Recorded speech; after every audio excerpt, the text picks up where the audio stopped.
जैसा कि आप सभी जानते हैं कि आज ईरान और अमेरिका के युद्ध को 20 दिन हो चुके हैं और आप इस बारे में देखेंगे कि आज कितनी मजबूती के साथ ईरान खड़ा हुआ है और बराबर से टक्कर ले रहा है। और 20 दिनों में अमेरिका ने क्या हासिल किया? अभी तक कुछ नहीं।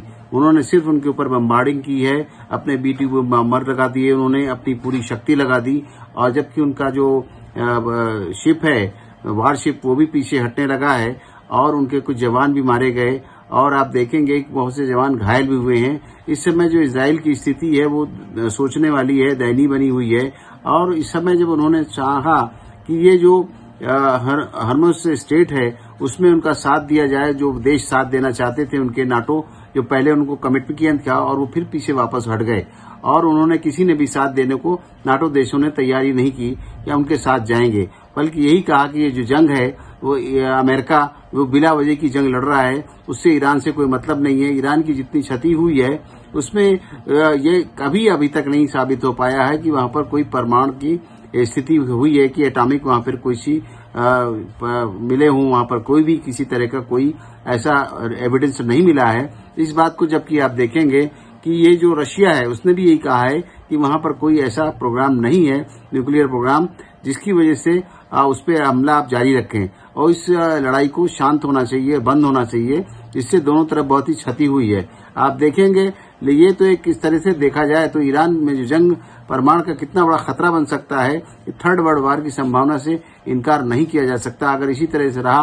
क्योंकि आप देख रहे हैं कि ईरान तो लड़ रहा है लेकिन ईरान के पीछे साइलेंटली रशिया और आप देखेंगे साथ में चाइना, उसके साथ में आप देखेंगे और भी कंट्रीज हैं जो उसके स्लीपिंग पार्टनर के तौर पे लड़ रहे हैं और उनको पूरी इन्फॉर्मेशन दे रहे हैं और उनको मैं समझता हूं कि हथियार भी सप्लाई हो रहा है। आप देखिए ताइवान ने भी उनको जो है अपनी काफी मदद भेजी है ईरान को, और ईरान जो है मजबूती से डटा हुआ है और अभी तक उसने सारे जो इनके अमेरिकन बेसेस थे गल्फ कंट्रीज पे, जिसपे अमेरिका को नाज था कि हम इन पे हमला करेंगे और उनके सराउंडिंग्स में रहेंगे, लेकिन वो कुछ नहीं कर पाए। आप देखिए उनके सारे बेसिस खत्म कर दिए। आज ये स्थिति है कि अमेरिका के राष्ट्रपति ने आह्वान किया कि जो भी उनकी एम्बेसी के लोग हैं वो वापस अपने कंट्री में वापस आएं और उस कंट्रीज को छोड़ दें।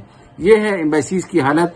और आप देखें इस तरीके से वहां पर हमले हुए हैं और उनकी जो क्षति हुई है वो अब आकलन का विषय है और ये देखा जाएगा। इसीलिए आप देखेंगे कि अब ट्रम्प साहब जो हैं शांति के साथ अपने स्टेटमेंट दे रहे हैं और मुझे लगता है कि कई बार आई हैं सूचनाएं कि ये लोग समझौता भी करना चाहते हैं और शांति वार्ता की तरफ आगे बढ़ना चाहते हैं। अभी तो समय ही बताएगा कि ईरान क्या करेगा या अमेरिका क्या करेगा।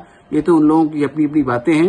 ये देखने में भविष्य में तब समझ में शांति होने से क्या है कि अंतर्राष्ट्रीय स्तर पे एक बाजार स्थिर होगा और जो शेयर मार्केट है वो भी ठीक होगा और जो वहां पर लोगों की परेशानियां हैं, गैस की, पेट्रोलियम की, प्रोडक्ट की, इसकी, और जो एक्सपोर्टर्स हैं सारे देश के परेशान हैं, चाहे वो हमारे देश से हों, चाहे और विदेशों से हों, चाहे सेंट्रल एशिया से हों। आप देखेंगे उसमें गल्फ कंट्रीज का भी काफी एक्सपोर्ट इंपोर्ट है, जो हर कंट्रीज में एक दूसरे को कुछ न कुछ लोग देते हैं, एक्सपोर्ट भी करते हैं और इम्पोर्ट भी करते हैं। अब ये हालात बताएंगे। मेरे हिसाब से तो ये जो जंग है अभी बंद होना चाहिए और आप लोगों को सोचना चाहिए इस बात में। जो हमारी एजेंसियां हैं अंतर्राष्ट्रीय स्तर की, चाहे यूनाइटेड नेशन सिक्योरिटी काउंसिल हो, चाहे यूनाइटेड नेशन हो, उनमें बात को आना चाहिए और एक पीस का माहौल होना चाहिए और इसमें सुधार आना चाहिए। मैं इसी की आशा करता हूं। धन्यवाद।